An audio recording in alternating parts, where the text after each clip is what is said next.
جی محمود صاحب، تو پھر تیسری قسط چراغ حسن حسرت ہی رہ گئی. حسرت صاحب کو اپنے علم و شعور پر بڑا ناز تھا. اچھا. بلکہ سمجھ لیجئے ناز اور غرور میں بڑا باریک سا فرق ہے. صحیح.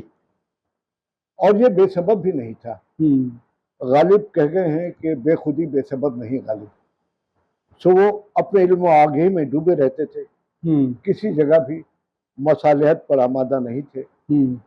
اس کے سبب بہت پریشانی میں مبتلا رہے، لیکن پائے استقلال میں جنبش نہیں آئی.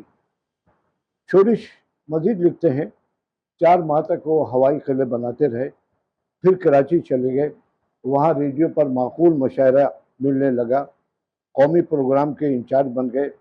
دوستوں نے مل جل کر کام نکالا تھا، لیکن وہاں بھی ٹک نہ سکے. ریڈیو کے کنٹرولر ذوالفقار علی بخاری سے ٹکرا گئے. انہیں اپنی ذہانت اور فطانت پر ناز تھا. حسرت صاحب پطرس جو زید بخاری کے بڑے بھائی تھے، ان کے دریزہ مراسم تھے.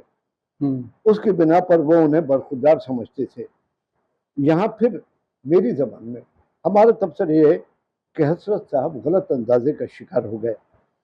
ذوالفقار ان کے دوست کا چھوٹا بھائی تھا، لیکن ساتھ ہی افسر بھی تھا. افسر ہوتا ہے نا. ہاں، اور افسر میں تابع سخن نہیں ہوتا. شورش کہا کرتے تھے نازک مزاج شاہاں کی جگہ افسر لگا لے.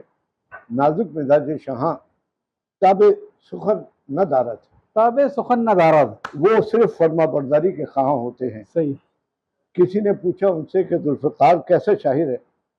چمک کر بولے آپ سے سنا ہے کہ وہ شاعر بھی ہے. اچھا، کمال ہے. قابلیت کا سوال آیا تو بولے میاں سرکاری افسروں کی ذہانت لگی بندی ہوتی ہے. واہ. ذوالفقار نے سالک صاحب سے گلہ کیا.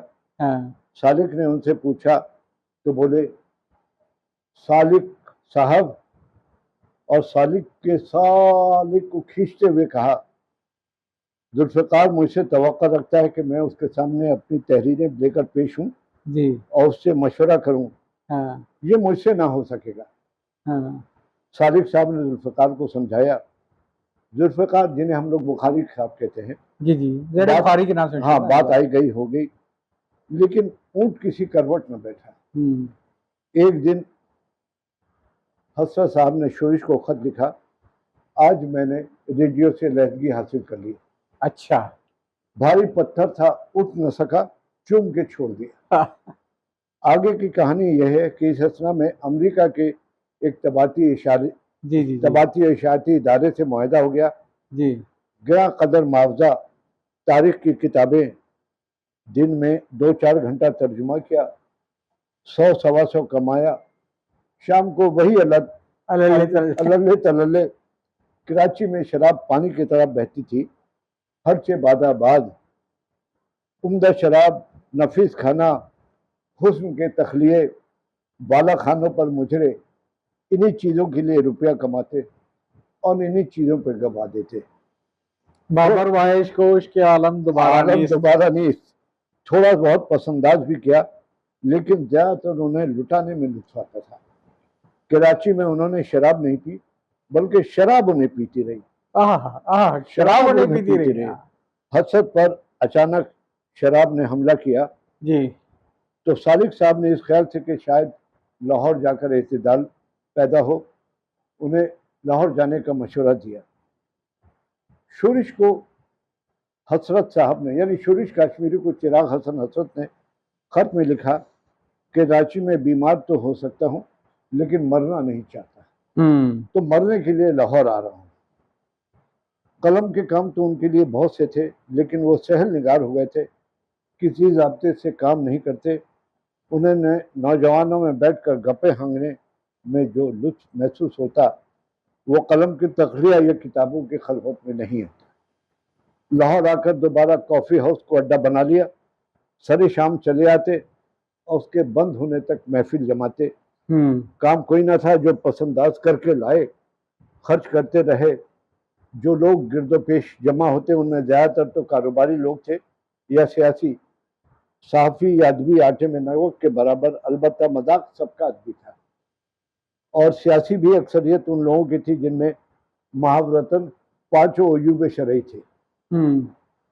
انہی میں انہوں نے باہمی تحریک پر شبینہ محفل کی بنیاد رکھی. ہر روز ایک دوست کے ہاں اس کے یا کسی کے خرچ پر خاص مکان میں شراب کا دور چلتا. حسد پیر مغاں ہوتے، گئی رات تک پیتے پلاتے، بکتے ہنکارتے. یہ کوئی 2 ماہ تک ہی معمول چلا. حسد صاحب ایک روز عارض قلب میں مبتلا ہو گئے. ڈاکٹر کرنل الہی بخش نے جہاں کہیں سے علاج کیا. گھر آ گئے تو سگریٹ اور شراب سے توبہ کر لی، لیکن دل کا حملہ تھا، کمزوری غائب آ گئی. جن دانشوروں کے ساتھ وہ پیتے تھے وہ ہسپتال تک نہیں گئے تو گھر کیا خاک آتے. جن لوگوں کے ساتھ ہم پیشہ و ہم مشرب جو تھے وہ گھر ہسپتال تک نہ گئے تو گھر میں کیا آتے. دودھ پینے والے مجنون سے خون سے مجنون تھے. عبد المجید صادق، حمید نظامی، حامد محمود اور شورش کاشمیری ان کے ہاں تقریباً روز ہوا تھے. اب صاحب ایک قصہ بیان کرتا ہوں کہ کبھی کبھی ایک شعر میں ایک پوری تاریخ آ جاتی ہے. صحیح. ایک شعر میں اعجاز رحمانی کا شعر ہے. اعجاز رحمانی مرحوم کا میرے بزرگ دوست تھے. کیا ہم کو ڈراتے ہو، کیا ہم کو ڈراتے ہو، بکھرے ہوئے طوفانوں، بکھرے ہوئے طوفانوں، ہم نے تو سفینوں کو خود آگ لگا دی ہے. ارے باپ رے باپ. پوری تاریخ آ گئی. بالکل بالکل بالکل. طارق بن زیاد کا قصہ. جی جی جی جی. اب اس پر دیکھیے، شورش کاشمیری کی کتاب ہے اس بازار میں. جی. اس سے ایک اقتباس جو اس کتاب میں ہے. جی. ہارون رشید، یہ ہمارے نام نہاد خلیفہ ہارون رشید جو تھے، انہوں نے رات کی تنہائی میں کسی کنیز سے چھیڑ چھاڑ کرنی چاہیے.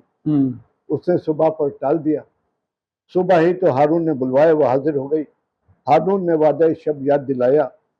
کنیز نے ارتجالن کہا، کلام اللیل یہو النہار. یہ عربی کا ہے، ہم نے کہنے میں کوئی غلطی ہو. چراغ حسن نے اس کو اردو میں ترجمہ کیا ہے، رات گئی بات گئی. رات کی بات کا مذکور شعر میں کیا ہے، رات کی بات کا مذکور ہی کیا، چھوڑیے رات گئی بات گئی. یعنی ایک شعر میں انہوں نے یہ کہانی بیان کر دی. لفظ چھوڑیے بہت پیارا ہے اس کے اندر.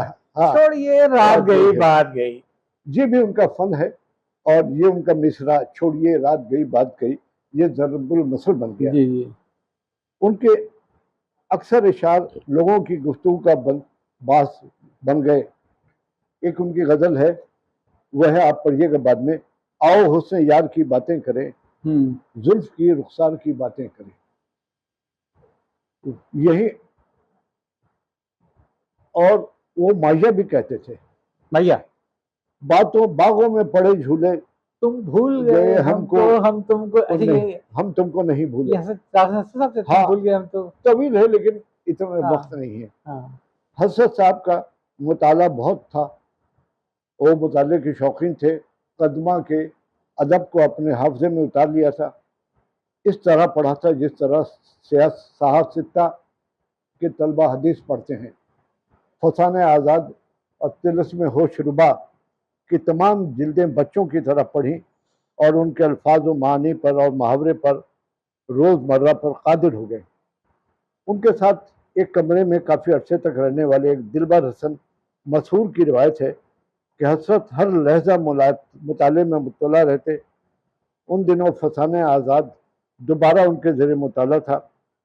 نئے نئے الفاظ اور نئے نئے محاوروں پر سرخ پینسل سے نشان لگاتے، لغت سے رجوع کرتے اور نوٹ بک میں رجوع کر دیتے.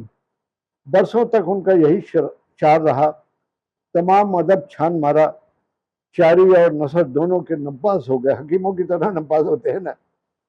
اب اس باب میں شاید ہی کوئی ان کا دوسرا آدمی ان کا ہم حریف ہو. وہ الفاظ کی نسلوں تک سے آشنا تھے. انہیں معلوم تھا کہ فلاں محاورہ کہاں سے آیا، فلاں روز مرہ کی اصلیت کیا ہے، اس ضرب المثل کی بنیاد کس نے رکھی، یہ کہاوت کیوں کر بنی، فلاں ادیب کا سرمایہ الفاظ کتنا ہے، فلاں شاعر کے ہاں کتنے الفاظ ہیں. عروض میں یگانہ، استاد میں منفرد. یاس یگانہ نہ سمجھے، عروض میں یگانہ، اسناد میں منفرد. انہیں چھیڑ کر ان سے بچنا محال تھا. وہ زچ ہونا ہی نہیں جانتے تھے. یہ تمام تفصیل شورش کے تحریر کردہ خاکے سے لی گئی ہے۔ سعادت حسن منٹو ہی ان کے ہم پیالہ تھے، کیا ہم پیالہ اور ہم نوالا کا تو پتہ نہیں، ہم پیالہ تو تھے۔ ایک دن منٹو کے جی میں کیا آئی، وہ ہے نا ایک شب ان کے جی میں کیا آئی کہ اریاں ہو گئی تھی بنات الناش دن کے پردے میں چھپی ہوئی، تو انہوں نے سوچا کہ آج یہ پہلا مصرع نہ ہوتا تو دوسرا مصرع بھی خاصا جامع تھا، کمپریہنسو تھا۔ انہوں نے سوچا کہ آج حسرت صاحب کو زج کرتے ہیں، ان کے ہاں گئے، ادھر ادھر کی باتیں کرتے رہے۔ حسرت صاحب نے کسی مسئلے پر دون کی لی کہ نوجوان ٹراتے زیادہ ہیں، آتے جاتا کچھ نہیں۔ منٹو نے پھریری لی، مولانا آپ اپنے آپ کو کیا سمجھتے ہیں؟ اچھا، خدا کی قسم کوئی ایسا کیمیابی عمل میرے ہاتھ میں لگ جائے جس کی مدد سے فسانہ آزاد کے تمام روزمرہ اور محاورے آپ کے دماغ سے نچوڑ لوں تو پتہ ہے کیا ہو، آپ سیدھے سادے ہاتھوں بن کر رہ جائیں گے۔ ارے تو مولانا نے پھر گرجتے ہوئے کہا، برخوردار، اگر یہی کیمیاوی عمل میرے ہاتھ لگ جائے جن کی مدد سے تم سمرسٹ مہم کی تمام کہانیوں کے چربے نکال لوں تمہارے ذہن سے، تو پتہ ہے کیا ہو، تم سیدھے علی گڑھ جا کر سیکنڈ ایئر میں داخلہ لے لو۔ اچھا، اور پوری محفل زعفران نزار ہو گئی۔ صحیح۔ منٹو اور حسرت کے ٹکراؤ کی ایک کہانی قدر طویل ہے۔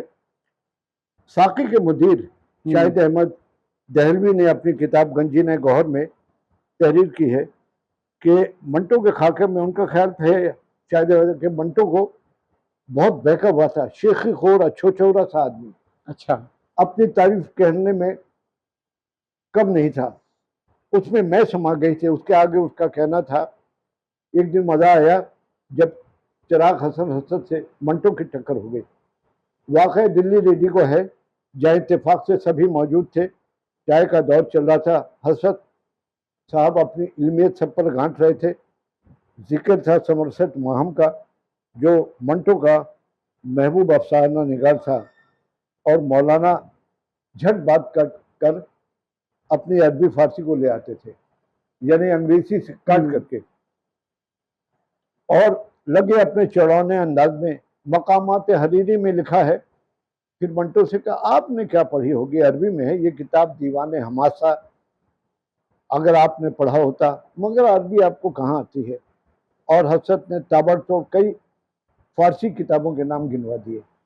منٹو خاموش بیٹھا پیچوتاب کھاتا رہا، اب بولا تو صرف اتنا بولا کہ مولانا ہم نے عربی فارسی نہیں پڑھی تو کیا، ہم نے اور بہت کچھ پڑھا ہے۔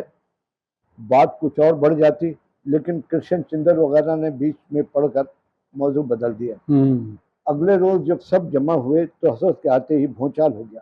اچھا، منٹو کا جوابی حملہ شروع ہو گیا، کیوں مولانا آپ نے فلانی کتاب پڑھی ہے، مگر آپ نے کیا پڑھی ہوگی، وہ تو انگریزی میں ہے، اور فلاں کتاب شاید میں آپ نے اس جدید ترین مصنف کا نام بھی نہیں سنا ہوگا۔ منٹو نے کتابوں کے جتنے نام لیے ان میں شاید ہی کوئی کتاب ایسی ہو جو مشہور ہو۔ منٹو نے 50 نام ایک ہی سانس میں گنوا دیے۔ مولانا نے کہا آپ نے ان میں سے ایک کتاب بھی نہیں پڑھی۔ ہم چشموں اور ہم نشینوں میں یوں سبکی ہوتے دیکھ کر مولانا کو پسینے آ گئے۔ منٹو نے کہا اگر آپ نے عربی فارسی پڑھی ہے تو ہم نے انگریزی پڑھی ہے، آپ میں کوئی سرخاب کا پر لگا ہوا نہیں ہے، آئندہ ہم پر روک ڈالنے کی کوشش نہیں ہے۔ صحیح۔ مولانا کے جانے یعنی مولانا حسرت کے جانے بعد کسی نے منٹو سے پوچھا یار تو نے اتنے سارے نام کہاں سے جمع کر لیے؟ منٹو نے کہا کل شام یہاں سے اٹھ کر انگریزی کتاب فروش جینا کے یہاں گیا تھا، جدید مطبوعات کی فہرست اس سے لے کر میں نے رٹ ڈالی۔ میبل اور میں بخاری کا، ہاں وہی میبل اور میں، پارٹی برپا کی اور چند اور دور ہو گئے تو منٹو اور حسرت نے سنا کہ اس بدمزگی کو یوں دور کیا کہ رہباب نے رات کو ایک کاکٹیل پارٹی پر گلے ملوا دیا۔